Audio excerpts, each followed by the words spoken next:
Boa noite, meus irmãos. Boa noite, minhas irmãs. Nós estamos aqui na Sociedade de Estudos Espíritas Francisco de Assis. Hoje é 5 de novembro de 2025. E nesse horário, das 19h40, nós estudamos essa obra, O Sermão do Monte, de Cláudio Fajardo, né? Esse livro maravilhoso. Nós estamos estudando aqui o capítulo 6, Atitude Cristã. Hoje nós vamos começar naquele item que diz assim: nem jurarás pela tua cabeça, que não podes tornar um cabelo branco ou preto. Mas antes de nós começarmos, vamos elevar o nosso pensamento ao alto, a Jesus, ao nosso Pai Criador, agradecendo e muito tudo aquilo que temos recebido, pedindo ao Pai que nos fortaleça, que nos ampare, que nos dê forças para que a gente possa prosseguir a nossa caminhada, agradecendo o trabalho, né, esse trabalho incansável dos nossos benfeitores espirituais, que trabalham por nós, que nos protegem, que nos ensinam, que nos orientam, né? Que tem tanta paciência conosco. E pedir a Deus que fortaleça, que ampare todos aqueles nossos irmãos que, por algum motivo, estiverem em sofrimento, né, em desespero, perdidos, que todos possam ser merecedores da misericórdia do Pai. A gente sabe que o Pai não abandona nenhum dos seus filhos, mas como nos ensinou Jesus, devemos orar por todos os nossos irmãos muito, muito sofredores. Daí são muitos. Que o Senhor, que a misericórdia, a compaixão do Senhor os envolva e que eles tenham a oportunidade de descobrir o seu caminho e se reerguerem, realizarem a sua missão e se aproximarem um dia do Senhor. Que o Pai nos fortaleça, que o Pai nos abençoe, hoje, agora e sempre, graças a Deus. Eu queria pedir a vocês que pegassem, eu sempre falo, né? Toda vez que a gente for fazer um estudo, que a gente pegue o Evangelho e o Livro dos Espíritos. Então, deixa o Evangelho aí pertinho, que talvez a gente vá usar. Nesse caso de hoje, seria o Evangelho capítulo 12, item 9. Então, pega aí o Evangelho no capítulo 12, item 9, e deixa aí, que pode ser que a gente venha usar, tá bom? Evangelho segundo o Espiritismo, capítulo 12, item 9. E deixa o livro dos Espíritos por perto também, que às vezes a gente precisa lançar a mão do livro dos Espíritos. Bem, vamos lá começar aqui o nosso estudo, aonde Jesus disse, né? Nem jurarás pela tua cabeça, porque não podes tornar um cabelo branco ou preto. Realmente, qual de nós tem o poder de dizer para os nossos cabelos fiquem brancos, fiquem pretos? No máximo que a gente faz, se o cabelo é branco, vai lá no cabeleireiro e bota uma tintura. Mas mandar, né, um órgão nosso parar de funcionar, um órgão que está doente ficar bem de saúde, isso a gente não tem esse poder, né? A gente não tem. Mandar, se a pessoa é cega, dizer, passar a dizer, a partir de agora eu poderei, eu vou voltar a enxergar. Nós não temos esse poder de jeito nenhum. Nós não temos esse poder, não é? De repente, a pessoa tem uma paralisia em algum órgão do corpo e dizer assim para esse órgão, agora você vai funcionar normalmente. Ou a pessoa é amputada e de repente vai dizer, dessa parte do meu corpo amputado vai nascer o braço. Nós não temos essa capacidade. Então, como jurar pela nossa cabeça, né? Então, ele vai dizer aqui, ele repete o que Jesus disse. Nem jurarás pela tua cabeça. A cabeça, sendo a parte responsável por receber os órgãos superiores do corpo, funciona como direcionador do espírito encarnado. Na nossa cabeça está o nosso crânio, dentro do nosso crânio está o nosso cérebro, né? Que comanda essa organização toda que nós temos aqui, esse complexo orgânico. Então, como ele é importante, né? Funciona como direcionador do espírito encarnado. Então, todo o nosso sistema nervoso está ali. Nosso sistema nervoso está ali. Como é importante, já estudamos isso no Aniversário dos Carismas, né? Como é importante o nosso sistema nervoso. Quando a pessoa sofre um acidente, tem perda de massa encefálica, olha o problema que isso pode causar, não é? Se fisicamente, é onde, dentro da nossa cabeça, dentro do nosso crânio, é onde situa o cérebro, órgão de importância capital para as aspirações da criatura, em se tratando de corpo espiritual, ou minto, né? Se fisicamente é onde situa o cérebro, que é dentro do crânio, dentro da cabeça, órgão de importância capital para as aspirações da criatura, se tratando de corpo espiritual, que é perispírito, é onde está localizado o centro coronário, responsável por presidir todos os outros centros de força. Então, nós temos o nosso corpo espiritual, que é o nosso perispírito, e temos o nosso corpo físico. No nosso corpo físico, é na nossa cabeça, dentro do nosso crânio, que está o nosso cérebro, órgão de importância capital para nós, criaturas que estamos encarnados. Agora, no nosso perispírito, que o perispírito é a forma do corpo físico, né? Na região superior do perispírito, que seria o similar, né, com a nossa cabeça, ali está localizado o centro coronário, o centro de força coronal. Porque os nossos centros de força, que o pessoal chama de chakras, são termos espiritualistas, tá? Kardec nem tocou no assunto em centros de força. Isso é um estudo que vem a posterior, né? Mas Kardec não aborda centro de força, não aborda chakra, nada disso. Isso vem depois. Agora, os amigos espirituais, aqueles que seguem a linha kardeciana, eles falam em centros de força. Os espiritualistas, os indianos, os chineses, é que usam o termo chakras, mas não importa a nomenclatura. Então, chakra e centro de força é a mesma coisa. Agora, a gente precisa ter uma noção de uma coisa. Centro de força não está no corpo físico. Eles estão ao longo das camadas perispirituais.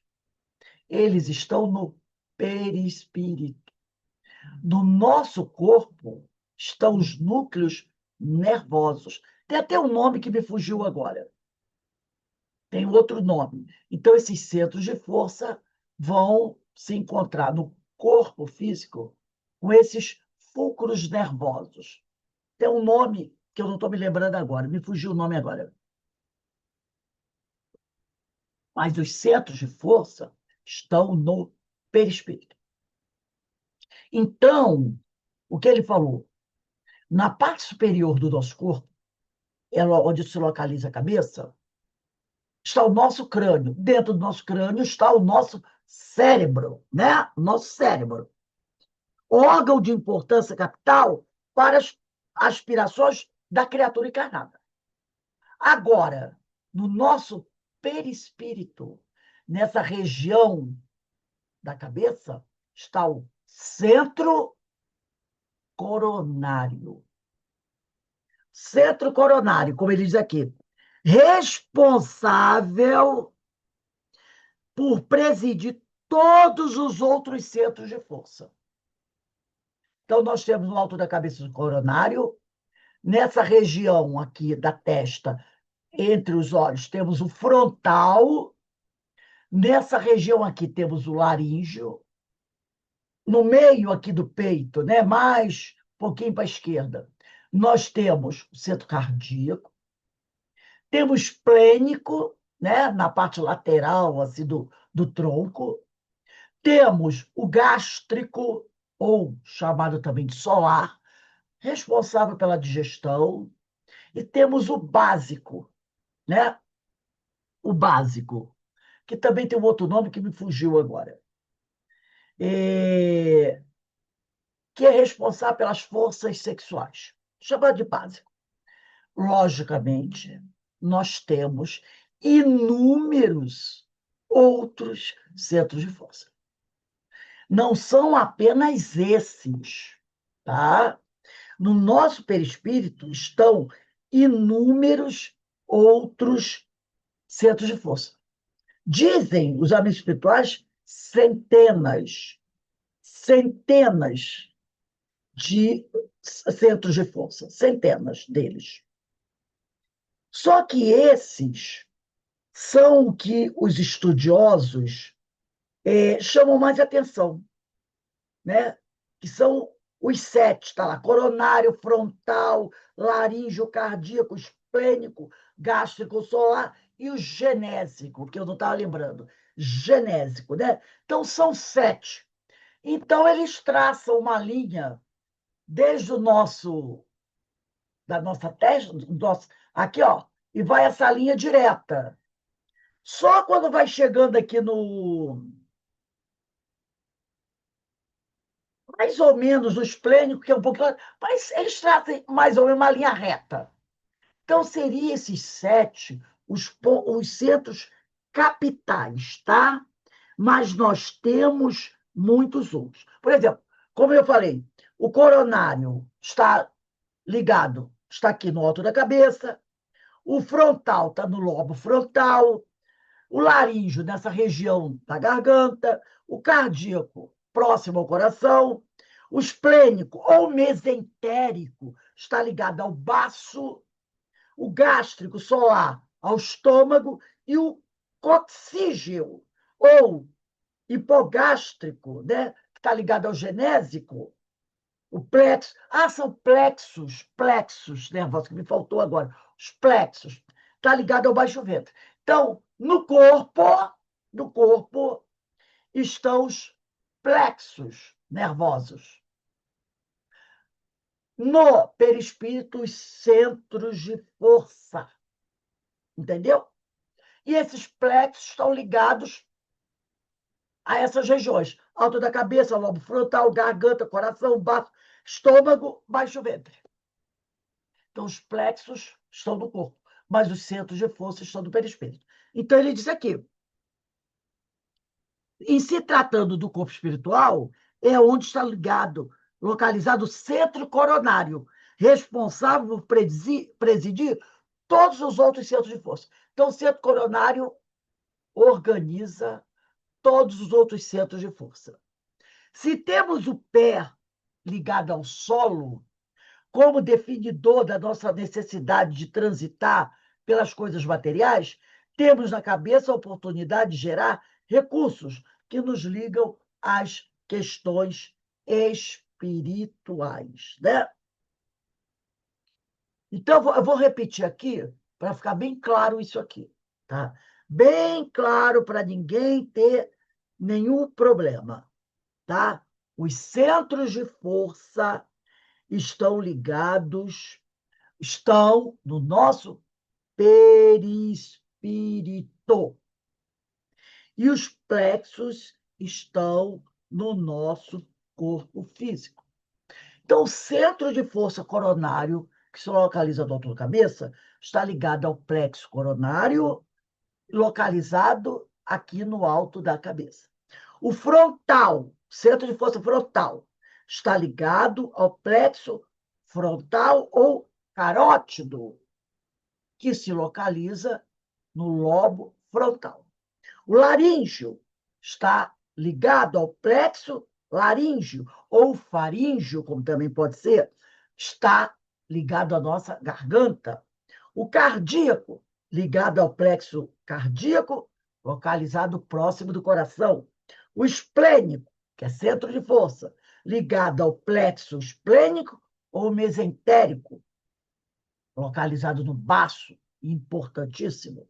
O gástrico, centro de força gástrico ou solar, né? Está ligado ao plexo gástrico solar do estômago.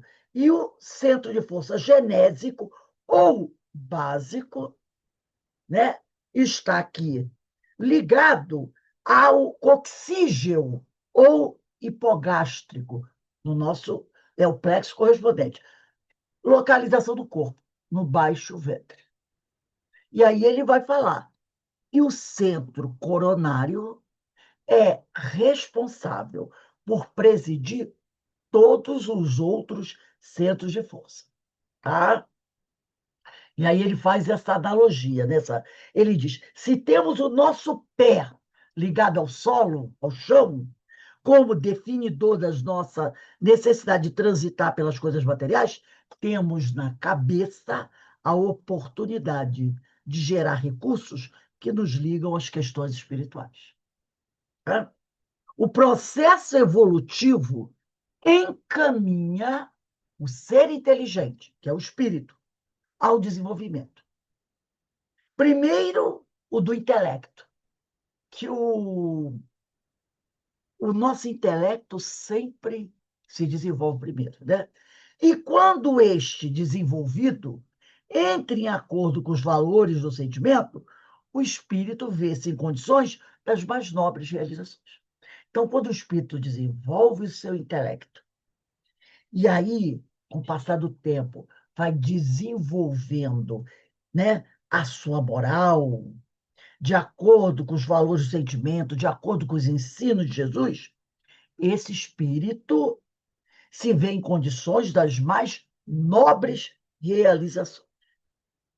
Mas quando o espírito só desenvolve, e muito, o intelecto, e os seus sentimentos, seus valores morais ficam, vamos dizer assim,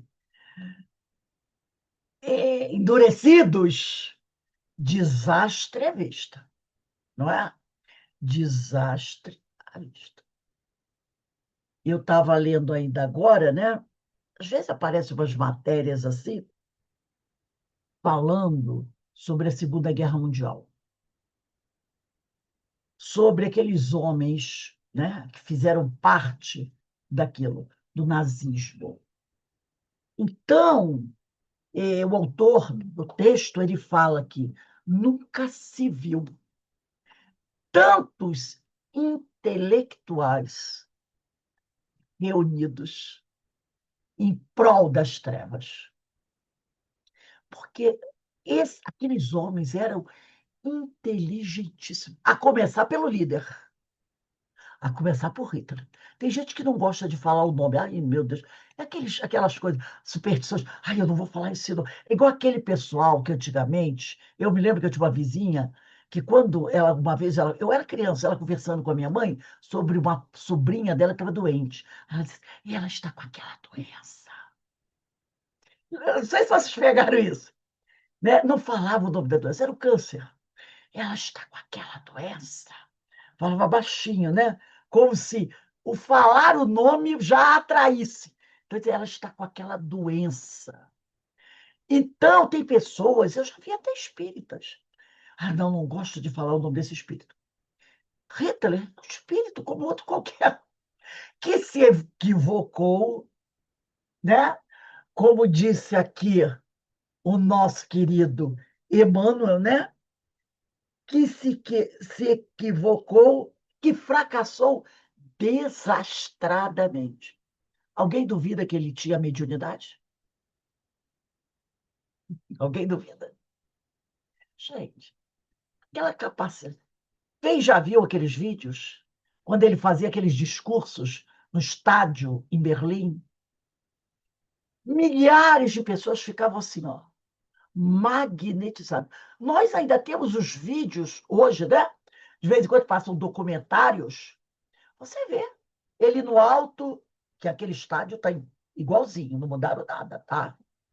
Aonde ele fazia os discursos dele, era uma parte mais alta do estádio, aquela era as arquibancadas e o campo de futebol, o gramado, repleto de crianças, jovens, adultos e idosos. E quando ele abria a boca para fazer seus discursos, o pessoal ficava magnetizado. Era um médio com dom da palavra. E tinha uma inteligência absurda. Um dos maiores estrategistas. Aí o pessoal diz: nossa, como ela está elogiando. Mas ele tinha esses conhecimentos, esses talentos. Eram conquistas dele. E a gente sabe que o espírito não perde aquilo que ele conquistou. Ele perde o status, não é? O status nós perdemos, mas o nosso conhecimento não. Um dia, que ninguém sabe quando vai ser, porque isso só Deus sabe, esse espírito vai usar toda a sua inteligência, todo o seu intelecto a serviço do Cristo. Um dia, que não sabemos quando será, porque não sabemos nem quando nós chegaremos lá, ele será um espírito crístico. Aí tem gente que cai dura quando a gente fala isso. Sim, todos nós um dia seremos espíritos crísticos. Quando Jesus bem falou, nem eu sei, que depende de vocês. Mas todos serão. Nenhum espírito vai se perder. Não é?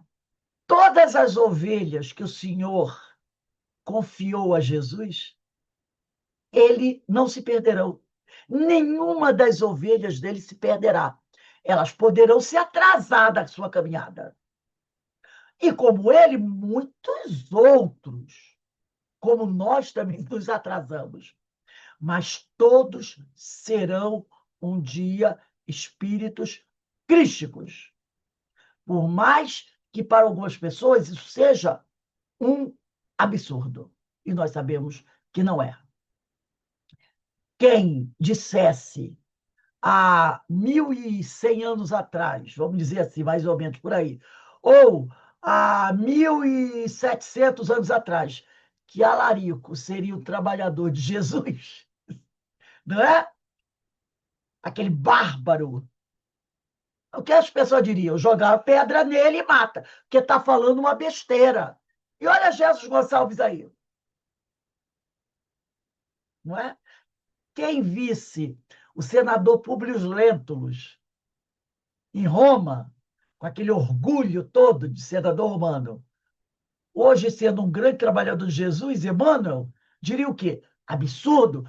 Mas é assim que caminha. É assim que caminha a humanidade, né? Tropeça, levanta e vai em frente. Então, esse irmão, que é nosso irmão, não podemos negar, mas uma alma, como diz Emmanuel, aqui no livro Emmanuel, primeiro livro que o Chico psicografou do Espírito Emmanuel, deu o nome dele, Emmanuel. No capítulo 11, ele diz: os médiuns, em sua generalidade, ninguém pode negar que ele era um médium, não são missionários da acepção do termo. São almas que fracassaram desastradamente, que contrariaram sobremaneira o curso das leis divinas e que resgatam, sob o peso de severos compromissos e ilimitadas responsabilidades, o passado obscuro e delituoso. O seu pretérito, muitas vezes, se encontra enodoado de graves deslizes e de erros clamorosos. Quase sempre são espíritos que tombaram dos cumes sociais pelos abusos do poder, da autoridade, da fortuna e da inteligência, e que regressam ao orbe terráqueo para se sacrificarem em favor do grande número de almas que desviaram das sendas luminosas da fé, da caridade e da virtude. Então, a grande maioria dos médiuns tombaram dos cumes por causa da inteligência, né?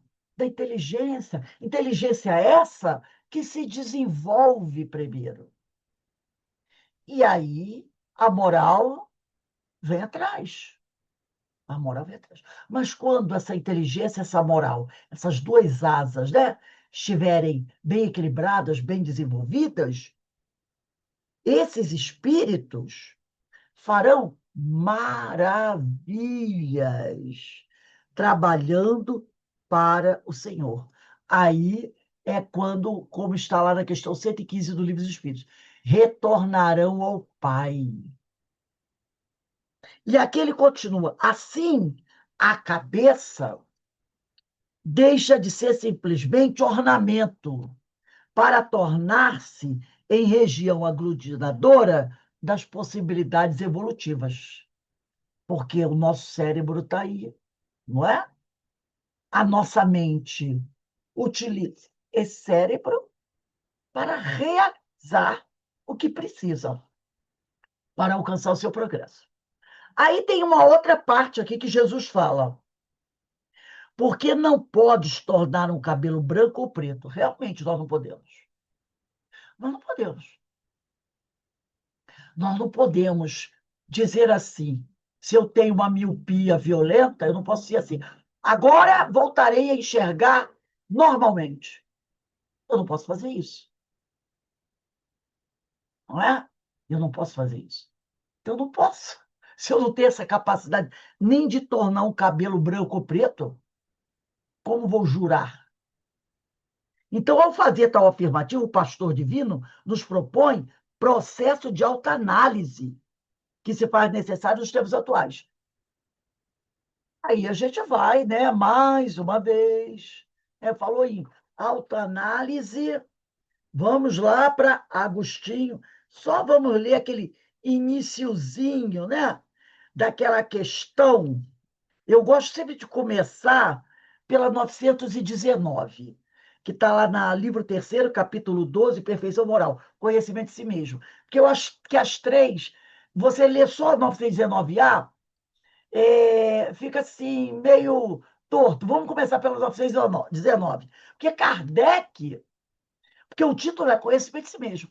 Aí Kardec vem com essa pergunta: qual o meio prático mais eficaz? Entendeu? Ele vai lá, qual o meio prático mais eficaz? Eu quero saber aquele que resolve.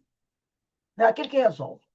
Que tem o homem de se melhorar nesta vida e de resistir ao arrastamento do mal. Porque a gente sabe, né? Apesar de Kardec dizer que não existe arrastamento irresistível, a grande maioria se deixa arrastar pelo mal. E aí eles respondem, os amigos espirituais, um sábio da antiguidade vos disse. Esse sábio foi Sócrates. Conhece-te a ti mesmo. Aí Kardec diz assim, tipo assim, é linda a sua resposta. É linda essa resposta. Conhece-te a ti mesmo. Mas aí ele diz aqui, compreendendo toda a sabedoria dessa máxima.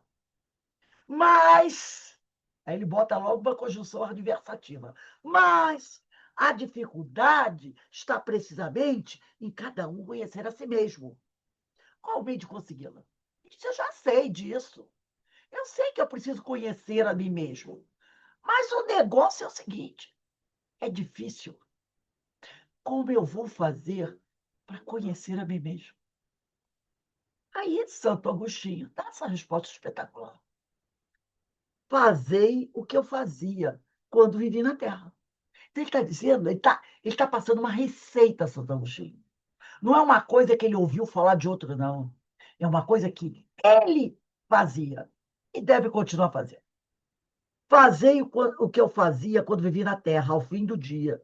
Quando vivia na Terra, ao fim do dia, quando estava próximo à hora de dormir, interrogava a minha consciência, passava em revista o que havia feito e perguntava a mim mesmo se não faltara algum dever, se ninguém tivera motivo para se queixar de mim. Repara uma coisa muito importante que ele diz aqui.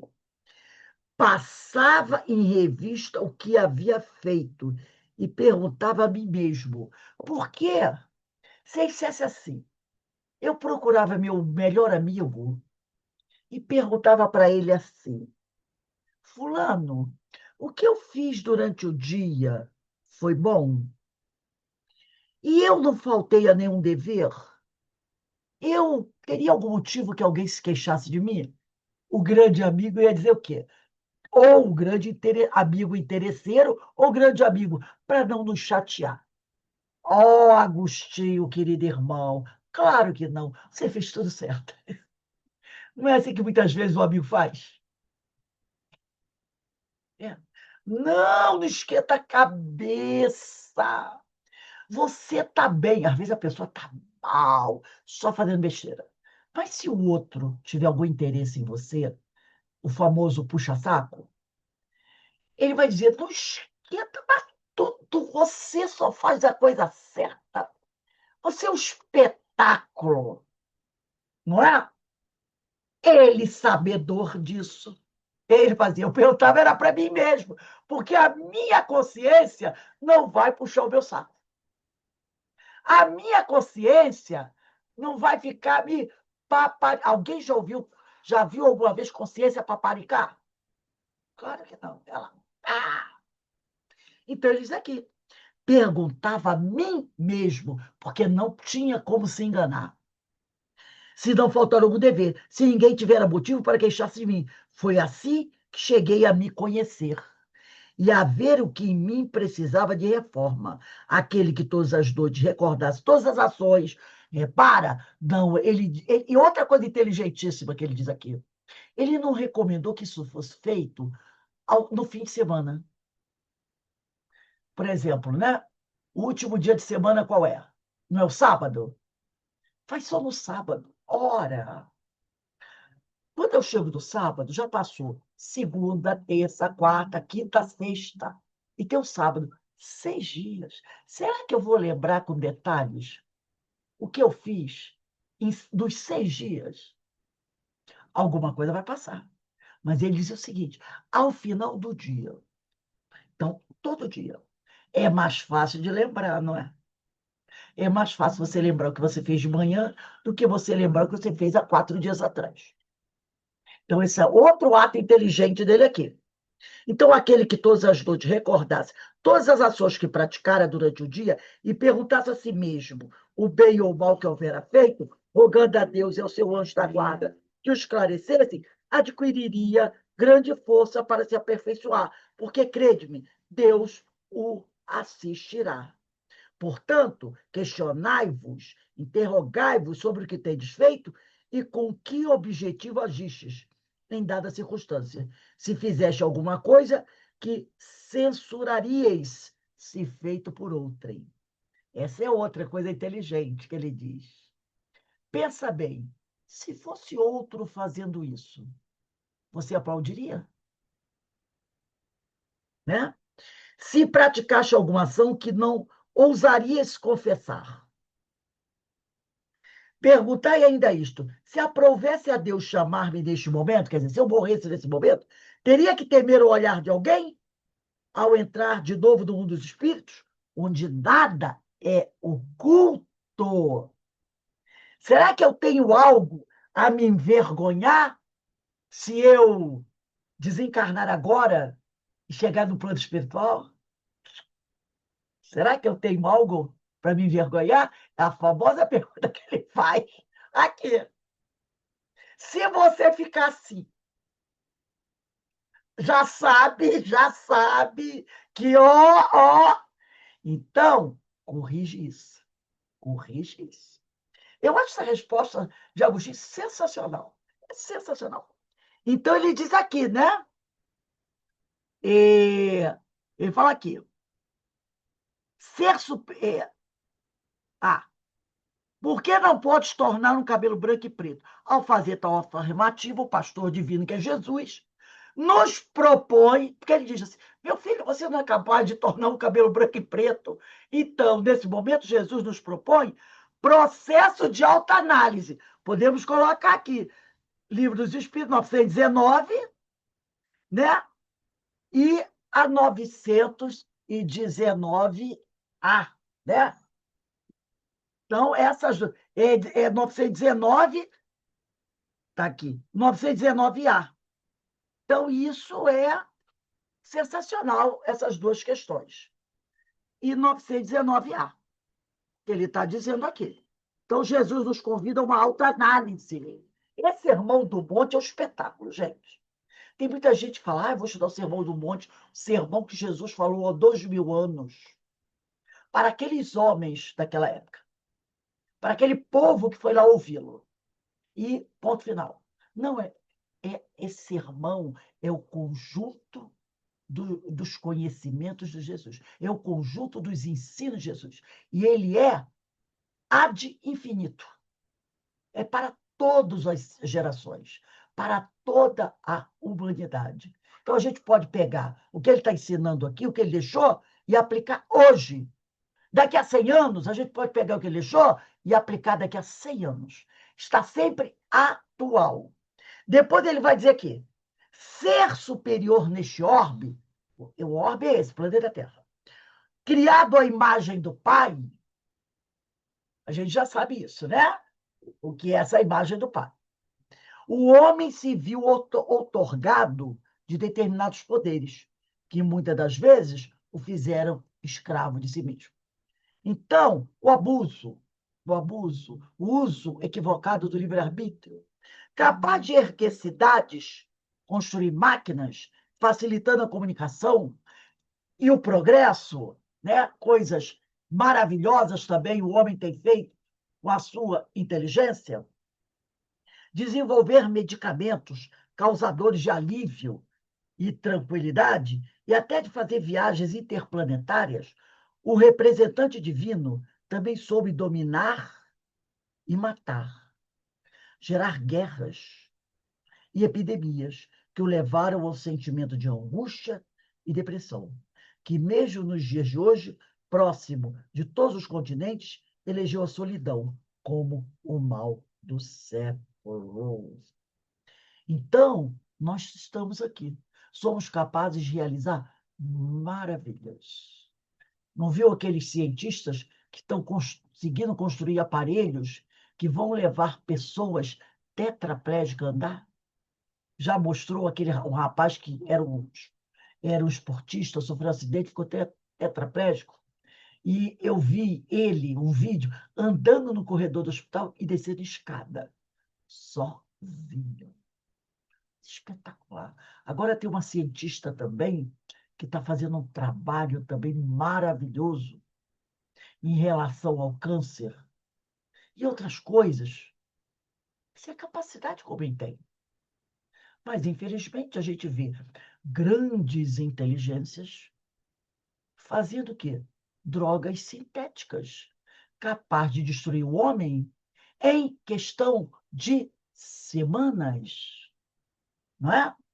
Tem essas drogas sintéticas que tornam o homem, uma pessoa, ao usar aquela droga, ele fica totalmente enlouquecido, como eu contei uma história para vocês, que eu vi numa matéria, acho que foi na CNN Internacional, um guarda policial, ele vem com o carro dele, carro da polícia, e ele vê, numa ponte daquela de Nova York, dois homens brigando entre si.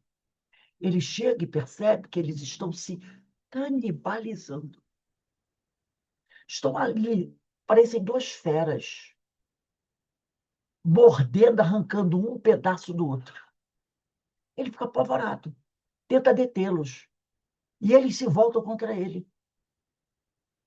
E ele fica tão apavorado, o que ele faz? Ele tira a arma do bolso e dá um tiro em cada um. Mata os dois. Aí teve aquela coisa, foi preso. As pessoas foram para a autópsia, os dois, eram dois jovens, foram para a autópsia. E descobriram que eles estavam intoxicados por uma droga sintética, uma droga nova, que é capaz de fazer a pessoa enlouquecer. Ela enlouquece. Ela perde toda a noção. E a gente está vendo aí, não está? A droga do estupro, não tem? LG não sei o quê. Olha o crack aí. É a droga que em 1, 2 anos a pessoa vira um trapo. Olha a heroína, a cocaína e outras inas que estão por aí.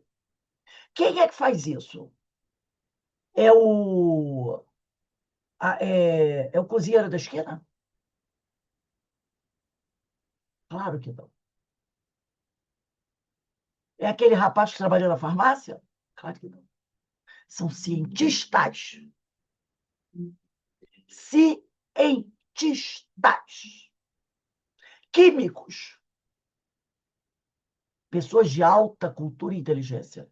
Que dedicaram a sua inteligência ao mal. Ao mal. Essas pessoas que planejam essas bombas, esses artefatos de destruição cada vez mais letais. Quem faz isso?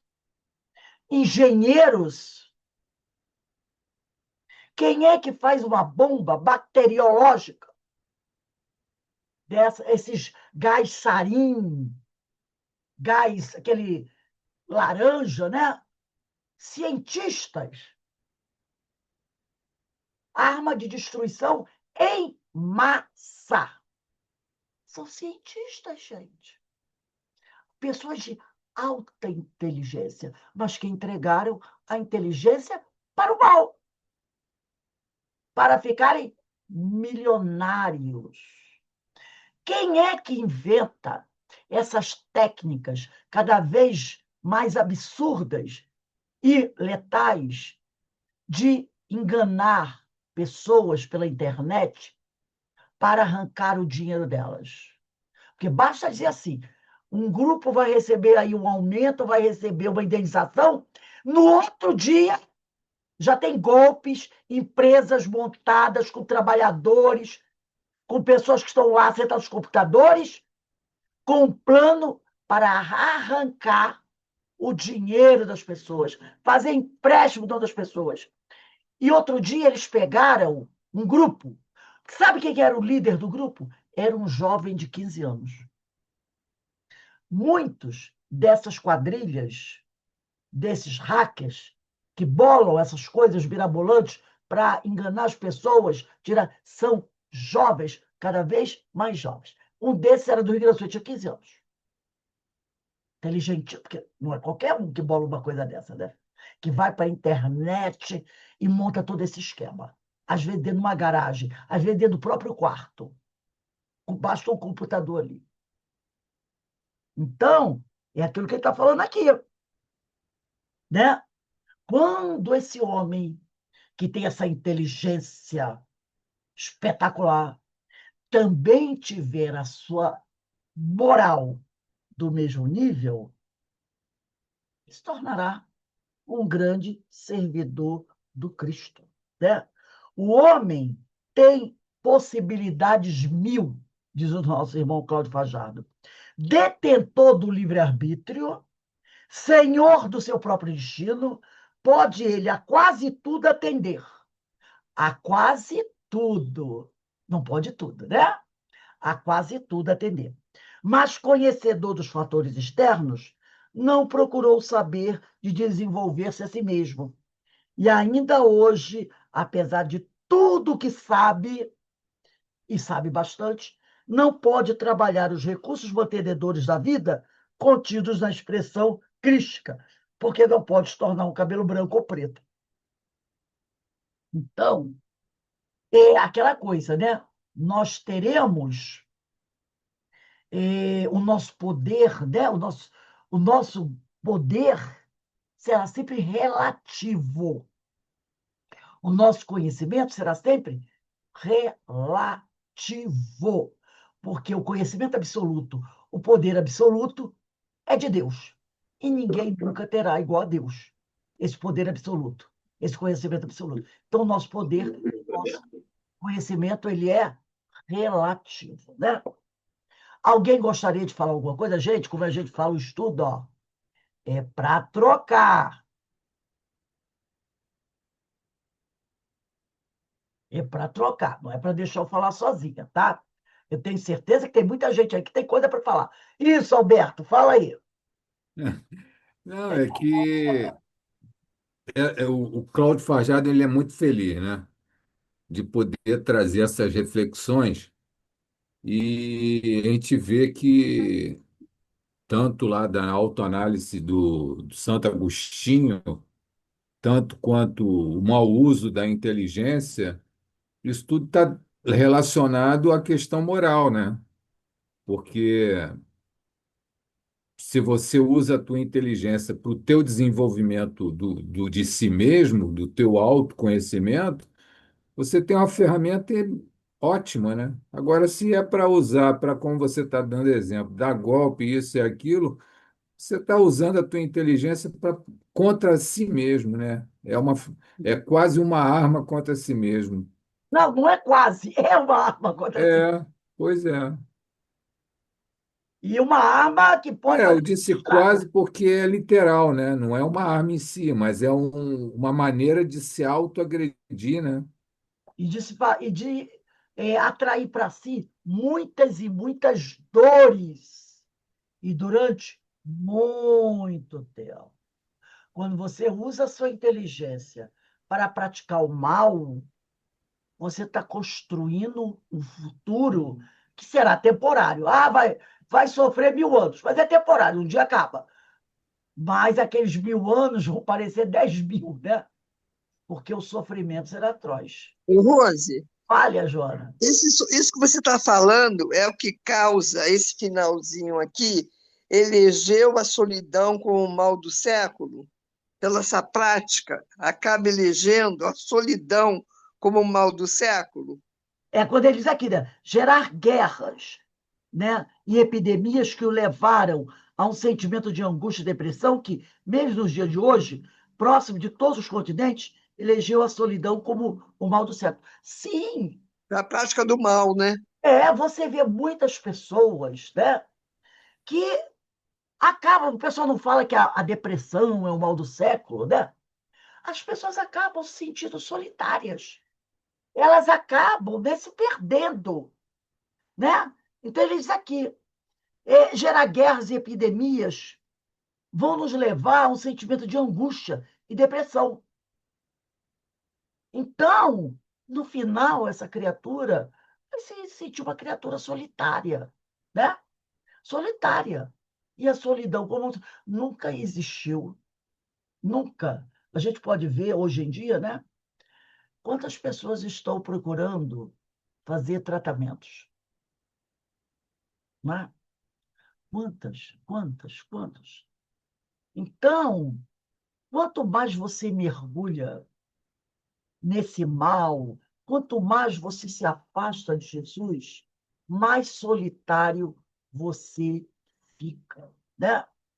Então, essa inteligência que nós temos, quando a gente usa a nossa inteligência só para depreciar o outro, para derrubar, para fazer o mal, né? Essa pessoa vai ficando sozinha. Você vai ficando sozinha, né? Por quê? Vocês já repararam que quem é mau não tem amigo? Ou vocês acham que tem? As pessoas vão se afastando, né, Rose? E você sabe que aquele amigo é o famoso amigo que você tem que ficar com o olho aberto ou olho fechado, né? Porque é disputa de poder. É disputa de poder. Eu me lembro, há muitos anos atrás, quando o irmão veio, né, conversar com a gente na reunião mediúnica, e ele se intitulava, né? A gente usa esses. Às vezes, os amigos espirituais recomendam o quê? Não comente com ninguém o que aconteceu na missa, a não ser que seja para uma instrução, para passar uma orientação. Aí você pode usar aquilo. Então, ele era um desses líderes, aí ele se intitulava, né? E falou, eu vou destruir A, B, C, D, vou destruir vocês também, aquela coisa nada toda. Aí eu falei para ele, eu perguntei para ele, você já reparou como você é solitário? Ele, eu tenho muitos amigos, eu não sou solitário. Eu disse, você é solitário. Você deve sofrer muito, né? Você não tem amigos. Você é muito solitário. Ele disse, não, Eu tenho muitos amigos. Eu digo, você tem muitos amigos? Pois eu vou dizer uma coisa para você. Eu tenho certeza que você dorme com o olho fechado e outro aberto. Aí ele, por que você diz isso? Porque se você fechar os dois olhos, logo, logo um deles vai pular da tua garganta para tirar você do trono e ele sentar do teu trono. É ou não é? Aí ele, como é que você sabe disso? Eu falei, essa história é mais velha. Não é assim? As hienas, elas ficam ali, só observando a hora de quê? Da bote. É o famoso ditado, eu quero ser califa no lugar do califa. Eu quero ser califa no lugar do califa. Se o califa pestanejar, eu... Não é assim que já aconteceram inúmeros golpes? Não é assim. Alguém queria ser rei, mas o rei estava sentado no trono. Ele chegava lá, apunhalava o rei, tomava o poder. Aquele anel com aquela pedra que abria e tinha o pozinho dentro. Não é assim? É assim. Não tem amigo. César, até tu, Brutus, lembra? Era, entre aspas, padrasto dele. É assim. É o poder. É o poder. É cobra engolindo cobra. Tem amigos? Quantas histórias dessas nós já vimos? Até dentro de uma família. Quantos filhos já deram golpe nos pais para tomar fortuna? Que é melhor que um pai dizer, meu filho, meu grande amigo, e um dia esse pai é surpreendido por esse filho, que o mata ou manda matá-lo para tomar a herança, porque não tem paciência de esperar o pai morrer. Amigo que toma, empresários que de repente veem um, um grande amigo se associar a outros para derrubá-lo. Quantos pais, quantas mães foram internados em manicômios porque o filho foi lá e, com a ajuda de um atestado, provou ou mostrou que o pai é incapaz e tomou tudo dele, e enfiou o pai e a mãe no asilo? Que é isso? Sede de poder. Sede de poder. Agora, um dia, essa criatura vai se tornar solitária, porque aquele que os ajudaram a fazer isso vão pensar assim: um dia, o que você fez com ele, eu faço com você. Você está me ensinando o caminho das pedras. Porque o que rola aí é essa sede de poder, né? Então, agora a gente vai aqui, ó. Seja, porém, o vosso falar, sim, sim, de Jesus. Não, não. Porque o que passa disso é de procedência maligna. É aquela dubiedade, né? É o famoso em cima do muro. Seja, porém, o vosso falar. O mestre ensina como deve ser usada a palavra. É muito importante usá-la bem, visto ser através do falar que expressamos nosso modo de ser. E também ser ela como que um projeto da própria ação. Então, você tem o sentimento, né? Daí vem os teus pensamentos, e quando você concretiza esses pensamentos, normalmente é através da palavra ou através de uma ação. Então, aí a gente lembra, né? Sempre aquela passagem da mãe que leva as duas filhas, que eram muito fofoqueiras, né? Metia o malho na vida de todo mundo. Ela leva as duas ao alto do morro e manda que elas rasguem os travesseiros e espalhem as penas. Depois ela diz para as filhas: agora eu quero que vocês catem as peninhas. E as filhas: mas mãe, impossível. Quando eu espanei aqui meu travesseiro, o vento levou as penas. Ela: assim é a palavra. Assim é a palavra. Assim é a maledicência. Você nunca vai conseguir retirar isso. E hoje, nos dias de internet, tudo que você botou na internet acabou. Está para sempre na internet. Você pode ir lá até correr. Se eu correr, vou deletar, mas alguém já compartilhou. Acabou.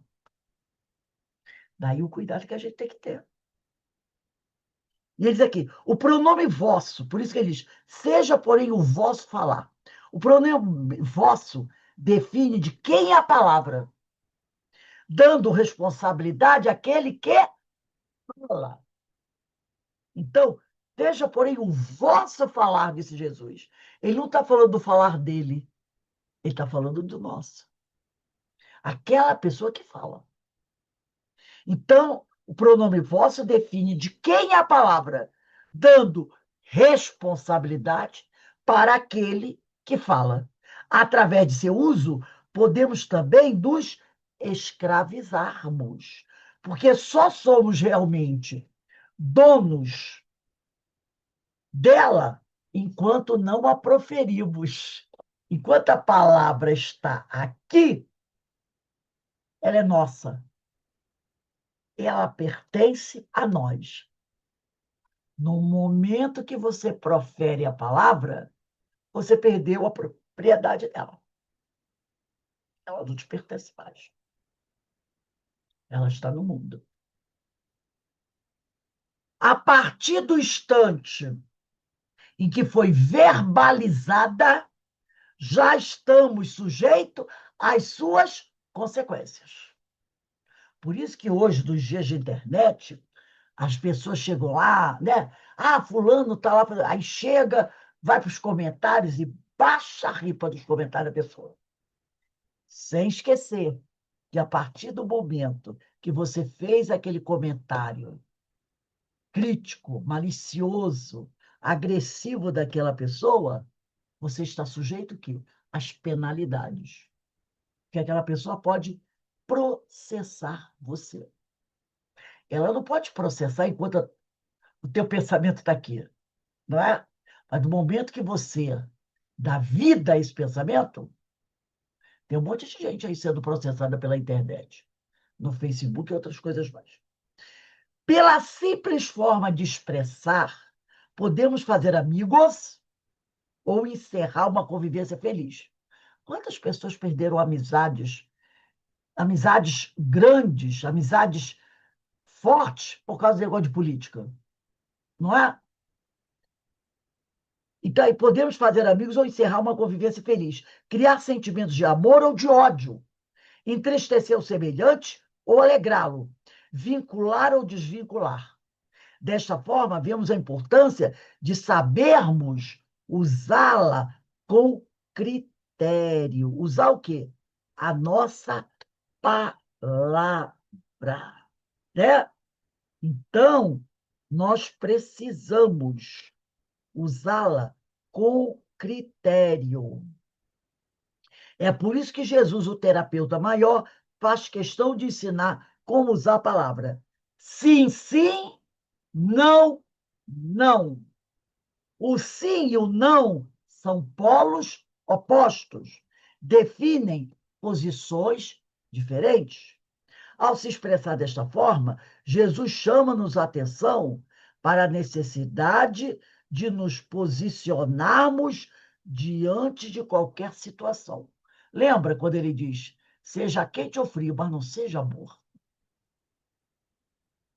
O cristão não é aquele que se esconde diante das virtudes ou faltas alheias, mas é o que se apresenta para o trabalho.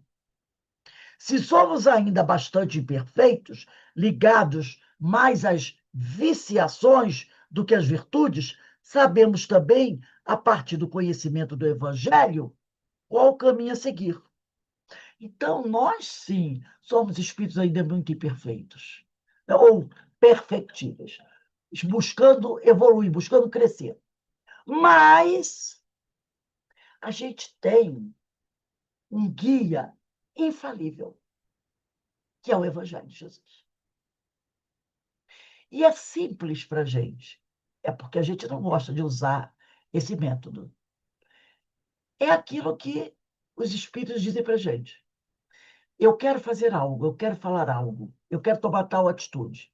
Aí eu paro e penso, se Jesus estivesse olhando para mim nesse momento, ao me ver falando isso, sentindo isso, fazendo aquilo, eu me sentiria envergonhada? A gente já tem a resposta.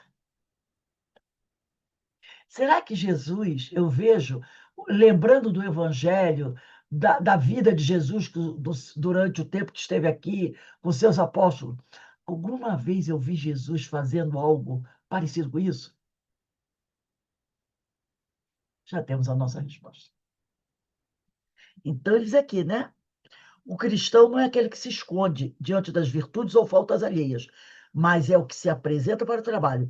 Se somos ainda bastante perfeitos, ligados mais às viciações do que às virtudes, sabemos também, a partir do conhecimento do Evangelho, e aqui nós temos o Sermão do Monte, qual o caminho a seguir. E assim, sendo, não há porquê de se esconder. O Cristo nos conhece, sabe das nossas possibilidades. Reconhece que o homem erra mais por ignorância do que por maldade. Realmente, nós erramos mais por ignorância do que por maldade. Ignorância no sentido de não saber. Porque se a gente soubesse plenamente, não é aquela coisa que eu estou sabendo, não.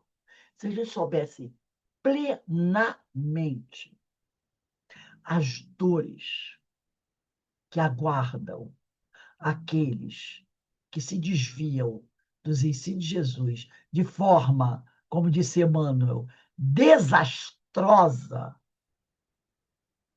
Se a gente, entendeu? Tivesse aquela. A gente não faria isso.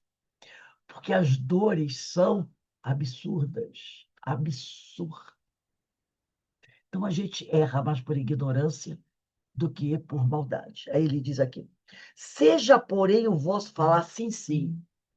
Não, não. Mostra-nos também a importância da coerência. Hoje, tem pessoas que são assim. Olha, Jesus disse, não matarás. Né? Trouxe esse ensino, que o ensino é de Deus. O ensino é de Deus. O ensino é de Deus. Não matarás, ponto. Aí você pergunta baixinho. Não dá para tirar esse ponto e botar uma vírgula, não. Não matarás, vírgula. Mas, se eu estiver muito nervoso naquele dia, porque ele amassou meu carro, eu posso pegar aquela barra de ferro e arrebentar a cabeça dele? Olha, o meu carro custou caro. Não, não tem vírgula. Não tem conjunção adversativa. É ponto final. Não matarás, ponto. Ponto. Não é? Então, aí hoje, o sujeito, ele está falando aqui da coerência, né? A importância. Aí hoje o sujeito vai lá para o estudo, né? Não! Jesus ensinou: não matarás. Não usarás de crueldade, até está lá no livro dos Espíritos. Soldado na guerra tem culpa? Não, porque ele está sendo ali coagido, constrangido. Ele é um soldado, está na guerra. Agora, o que Deus avalia é a intenção. Se terminar da batalha, como é que ele age em relação aos prisioneiros? Com crueldade? Ah, ali é culpado. Com carinho, com atenção, com piedade, recolhe os feridos, leva para tratamento? Aí a pessoa prega tudo isso hoje. Amanhã, hoje ele está sim, sim, com o Evangelho de Jesus. Amanhã ele fica sabendo que houve uma, nem sei que o nome daquilo, esqueci o nome, lá na favela do Alemão. Investida, né? Um negócio assim. Esqueci o nome que eles dão. Lá na favela do Alemão. 121 pessoas. O mais jovem tinha 14 anos. O mais velho estava todo de 58 por aí. Isso é tudo bandido. Como tinha, tem que cortar o mal pela raiz. Quando alguém comentou sobre esse menino de 14 anos.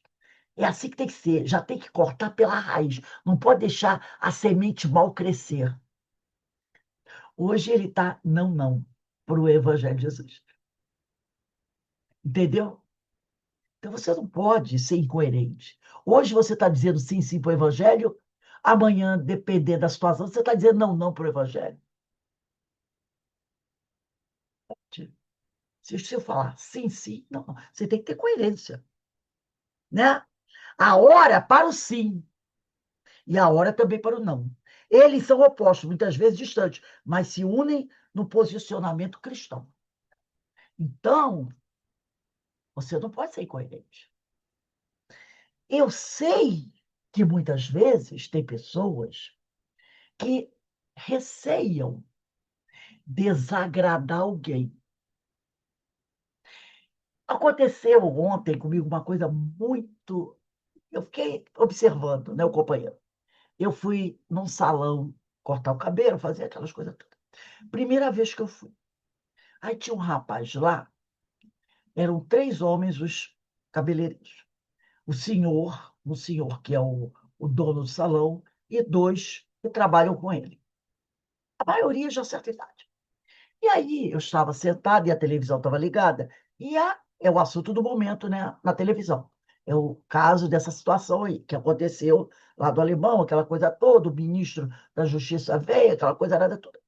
Aí esse senhor começou a conversar comigo sobre esse fato. Ele era crítico à forma como as coisas foram. Ele entendia, né, que aqueles homens estavam ali, enfrentaram a polícia, correndo o risco de morrer. Mas ele também perguntava, será que havia necessidade daquilo tudo?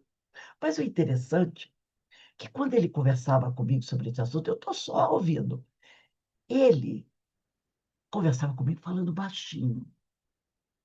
E toda hora ele olhava para trás, olhava na direção do dono do salão. Então ele falava para mim, se colocava ali, mas toda hora ele olhava para trás. E eu falava uma coisinha ou outra, assim, e ele falando baixinho. Então eu percebi o quê? Que talvez o dono do salão tivesse posicionamento contrário. E ele ali tinha um posicionamento dele, mas não explanava, para não, entendeu? Entrar em choque ali. Então a gente sabe que tem muitas pessoas, né? Não estou criticando, entendi a questão de trabalho ali, aquela coisa toda. Mas nós sabemos também que tem muitas pessoas, e eu conheci uma pessoa assim, que você dizia para ele, poxa, isso aconteceu uma coisa horrível. Ele dizia, realmente, foi horrível, morreram tantas pessoas. Passado um tempo, vinha um outro e dizia assim, nossa, tinha que morrer todo mundo, né? Porque ninguém, bandido bom é bandido morto. Ele, é verdade, bandido bom é bandido morto. Ele não tinha coragem de ter a posição. De... Não tinha. Ele era assim, né? É o que Jesus chama atenção. Ele diz, esteja o seu falar sim, não. Tenha coerência. E aí, para a gente encerrar, eu trouxe, né, esse livro maravilhoso que eu adoro, né, para a gente refletir um pouquinho mais sobre esse assunto, O Segredo das Bem-aventuranças, do José Lázaro Boberg, né? E ele, sobre esse tema que a gente está falando aqui, ele vai dizer assim, trata-se sobre essa questão do sim, não. Trata-se de uma atitude de coerência para que sejamos aceitos pelo nosso falar, ou seja, para agirmos de acordo com o que somos realmente. Então, seja, porém, o vosso falar sim, não, pois o que passa disso é o que Jesus falou, né? Vem de procedência maligna, orienta-nos o Evangelho. Então, trata-se de uma atitude de coerência para que sejamos aceitos pelo nosso falar, ou seja, para agirmos de acordo com o que somos realmente. Assim, Estar em consonância com a vontade de Deus é estar alinhado com as suas leis. É ser digno de confiança absoluta e agir com honestidade em qualquer circunstância. Porque o que passa disso é de procedência maligna. Dito de outro modo, fora desse princípio, é estar desalinhado com o foco do bem. É estar em país distante, na sintonia com Deus. Estar em país distante, como ocorreu com o filho pródigo. É o afastamento não espacial, nem temporal, mas apenas por vibração. Continuando, todavia, ligado ao todo. Então, quando a gente se afasta dos ensinos do divino, a gente é como se a gente estivesse num país distante. Não é um afastamento espacial ou temporal, mas um afastamento por vibração. Eu faço parte da comunidade dos espíritos do planeta Terra, mas vibracionalmente estou distante do Pai. Estou distante do Pai. Daí o ensinamento de Jesus. Tudo que não é verdade provém do mal. Alguém duvida disso? Tudo que não é verdade provém do mal. Essas fake news que a gente vê por aí, à torta e à direita, e agora, então, mais poderosas com essa inteligência artificial, né? Quem fazia aquilo? Denegrindo a imagem das pessoas, ameaçando pessoas, criando situações dúbias, coisas que só fazem mal, que prejudicam as pessoas. Eu nunca vi uma fake news que tivesse a intenção de ajudar alguém. Vocês já viram? Eu não me lembro de nenhuma. E ele diz aqui, né? Então, tudo que não é verdade provém do mal, isto é, exatamente da matéria que prende o espírito na personalidade transitória. Receber o sim em todas as situações é mais gratificante. Todavia, em certos momentos da vida, o não é mais construtivo, pois coloca-nos em situação da necessária correção. Às vezes a gente precisa ouvir o não. Recomeçar ações que julgávamos certas. O não deixa-nos frente a frente com a verdade, obrigando-nos a repensar atitudes e a encontrar outra solução que nos sintonize com os trilhos do bem. Quantas vezes a vida nos disse não? É uma pergunta para cada um de nós. Quantas vezes a vida nos disse não, com um objetivo nobre, a fim de educar-nos, evitando o mal maior amanhã? Passado certo tempo, após serenarmos o coração, entendemos a mensagem do não como ato de corrigenda e que, se não houvesse ocorrido naquele momento, quantos danos não seriam causados, acarretando estragos maiores à nossa própria evolução. Quantas vezes a gente quer muito uma coisa. Não, eu quero isso, que eu preciso disso, não sei o quê. Eu quero, Senhor, pelo amor de Deus. Aí faz promessa que Jesus falou. Nunca façam promessa, porque vocês nunca vão cumprir. Né? Aí a pessoa chora, Senhor, meu Deus, eu sou teu filho, eu sou maravilhoso, sensacional, eu faço certinho. Senhor, pelo amor de Deus, me dá isso, me dá isso, me dá isso. Eu mereço. O Senhor só dá asa a quem não sabe voar, essa frase, né, que a gente diz. Eu quero aquilo aí. Não. Aí você chora, né? Fica magoado. Passado alguns meses, você fica assim, meu Deus, do que eu me livrei? Obrigado, Senhor. Não é assim que ele faz? Quando você vê, você diz, ai, Jesus, como você é bom, meu Jesus. Senhor, obrigado, obrigado, obrigado. Porque se aquilo que eu queria tanto eu tivesse obtido, eu tinha me arrebentado. É aquela história, né? Aquela alegoria do homem no alto, no alto da montanha.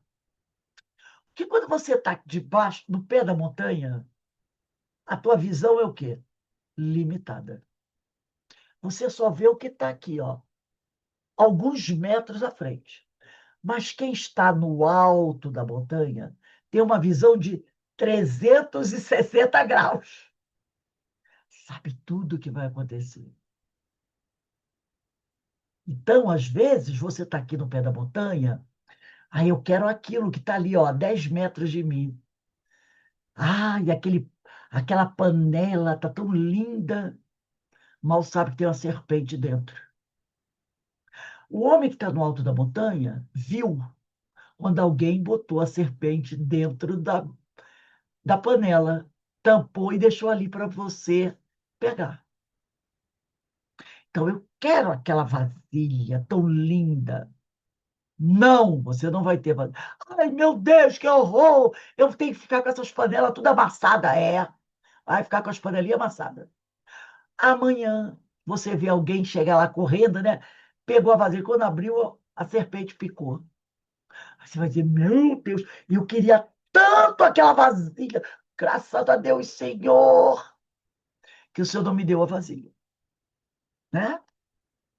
Então, é o que ele fala aqui, né? O não deixa-nos frente a frente com a verdade, obrigando-nos a repensar atitudes e encontrar outra solução que nos sintonize os trabalhos do bem. Aí depois ele vai dizer aqui, já não ocorreu isso com você? E quantas vezes?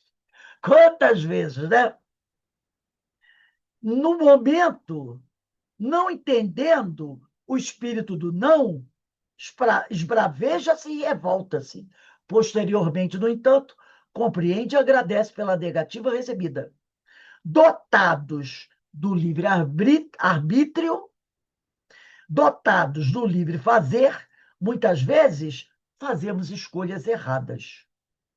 E temos, por isso, não castigos, porque o Pai não castiga ninguém, mas consequências. Consequências. Refazendo atitudes, encontramos o equilíbrio necessário que traz a felicidade. Então, né? Maravilhoso esse ensino de Jesus, porque o ensino, né, Jesus é o mestre, mas o ensino é de Deus. O ensino é de Deus para todos nós. Por isso, Jesus disse: seja, porém, o vosso falar sim, sim, não, não. Então, ele mostra-nos a importância da coerência. Olha aqui a coerência. Eu sei que Deus é Pai. Jesus nos ensinou. Deus é Abba. Abba quer dizer papaizinho. Porque o homem, antes de Jesus, via Deus como o quê? Aquele ser duro, que castigava, que mandava fazer guerra, que mandava matar. E essa imagem de Deus foi retratada nas pinturas antigas, né? Está lá da Capela Sistina, aquele homem, Deus antropomórfico, sentado no trono, com a mão apontada, né? Você vai para o céu, você vai para o inferno, Deus castiga, eu entrego a Deus, né? A mão de Deus, o temor de Deus. E aí Jesus diz, não, Deus é Pai, Deus é amor. Aí ele diz aquele ensinamento, né? Se um pai humano não é capaz de dar uma pedra ao filho que pede um pedaço de pão, imagina o nosso Pai que está no céu. Aí você sabe disso. Deus é Pai. Deus é soberanamente bom, justo, onipotente, onisciente, os atributos divinos, né? Ah, meu Pai, tão bom, tão bom, tão bom. Aí quando você quer uma coisa e recebe o não da vida, o que você faz? Você já não sabe que Deus é Pai, Deus é bom, Deus é justo? Por que o desespero? Deus não gosta de mim, né? Deus não gosta de mim. Aí, cadê a coerência? O que Jesus falou antes de morrer? Pai, Pai, afasta de mim esse cálice, mas que seja feita a sua vontade, não a minha. Porque ele sabia que a decisão do Pai era a melhor. Havia um motivo para aquele momento. Então, se nós sejamos coerentes, seja o nosso falar sim, sim, não, não. Se eu sei que o Pai é bom, é justo, e eu quero uma coisa, e não tem problema nenhum querer, mas se eu não recebo, Deus achou que era melhor no momento que isso não chegasse às minhas mãos. Mas não quer dizer que amanhã eu não vá receber melhor, ou vá receber outra coisa melhor, ou outra coisa. Deus sempre reserva o melhor para os seus filhos. Então, se eu sei disso, tem que ser coerente. E não me revoltar, como a gente vê muitas pessoas se revoltarem, e pior, forçarem conseguir aquilo. Se a porta se fechou, como uma vez eu estava falando sobre emprego, né? Poxa, eu queria tanto aquele emprego, queria tanto, mas não consegui. E o homem espiritual diz: você já parou para pensar que talvez esse emprego não fosse bom para você? Mas com certeza Deus tem algo muito melhor para você ali. Confia. Se tiveres fé do tamanho de um grão de mostarda, poderás fazer maravilhas. Confia, né? E aí a gente lembra de Abigail, lá do livro Paulo Estevão, né? Quando ela diz: ama, trabalha, espera, perdoa. Ama, trabalha, espera, perdoa. Seja o seu falar sim, sim, não, não, mas não seja incoerente. Não é? Então, gente, nós encerramos aqui a nossa aula de hoje. Semana que vem, a gente vai. Semana que vem, nossa, o troço está passando tão depressa que eu me perco até no calendário. Semana que vem já é dia 12. 12. A gente vai começar aqui, ó, do dia 12. Foi ele mesmo, através da mediunidade do discípulo amado, quem nos disse. Então, foi ele mesmo. Eu vou até ler mais esse pedacinho. Ó. Foi ele mesmo, através da mediunidade do discípulo amado, quem nos disse: Eu sei que as tuas obras eu sei as tuas obras, que nem és frio nem quente. Tomara que foras frio ou quente. Assim, porque és morno e não és frio nem quente, vomitar-te-ei da minha boca. Então ele fala isso, né? Eu sei que as tuas obras, que nem é frio nem quente, é morno. Tudo que é morno não é muito bom. Tomara que foras frio ou quente.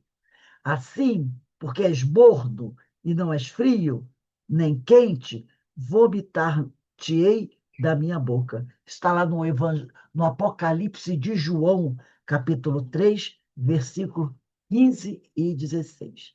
Então, a data do dia 12 vai ficar aqui, ó. Porque o que passa disso é de procedência maligna. Então, aqui que vai ser 12/11/25. Alguém quer falar alguma coisa? Tem algum testemunho para dar? Não, só essa questão do sim, sim, não, não, para mim ficou muito claro, que não era claro, não.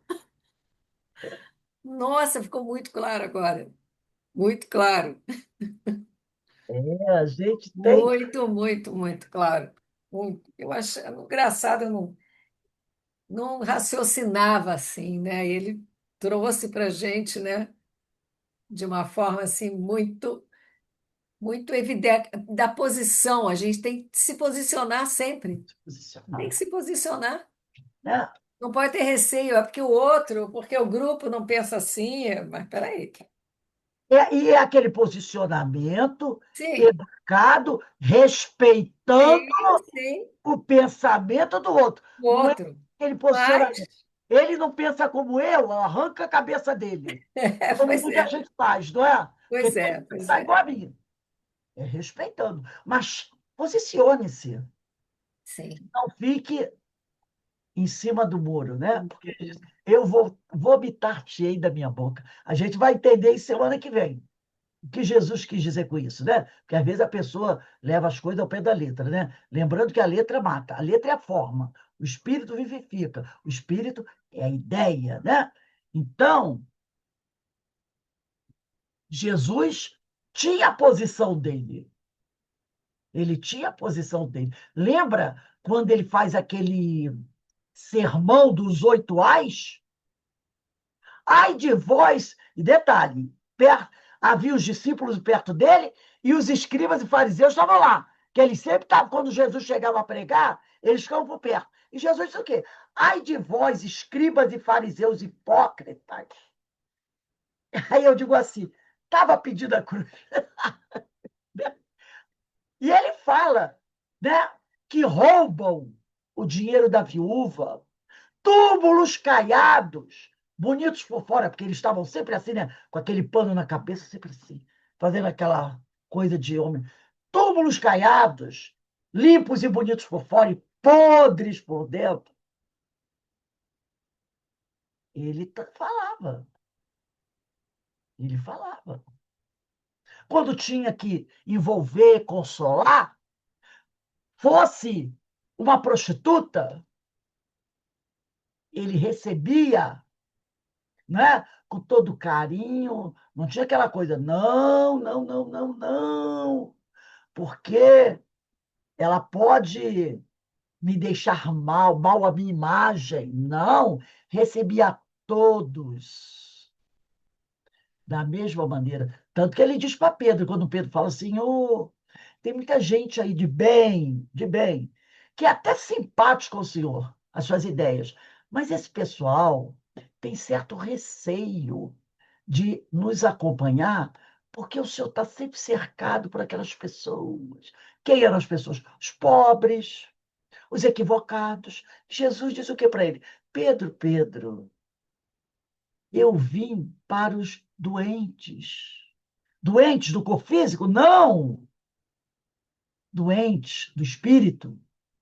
Eu vim para os doentes, porque os sãos não precisam de médico. Então, o que ele diz para Pedro?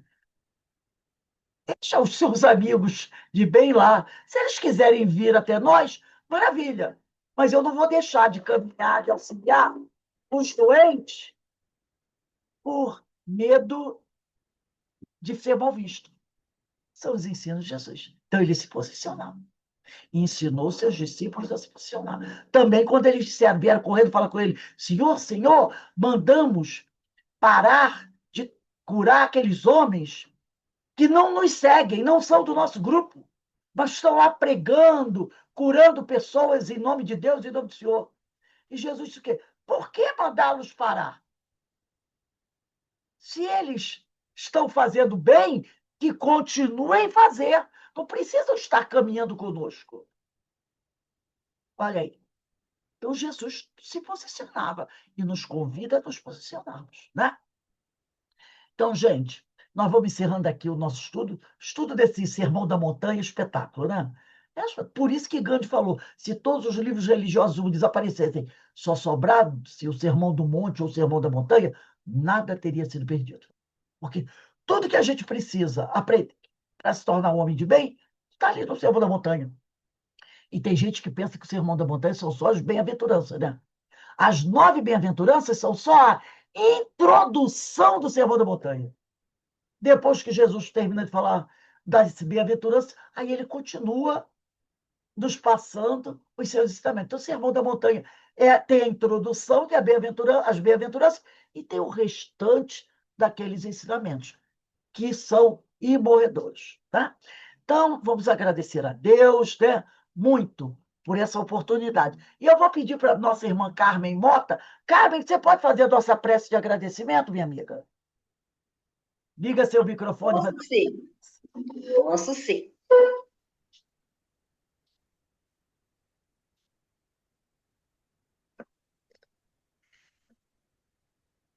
Mais uma vez aqui estamos, Senhor, agradecidos por podermos estudar, refletir sobre o Evangelho de Jesus, que é as tuas leis, trazida por ele, não só falada e ensinada, mas vivida.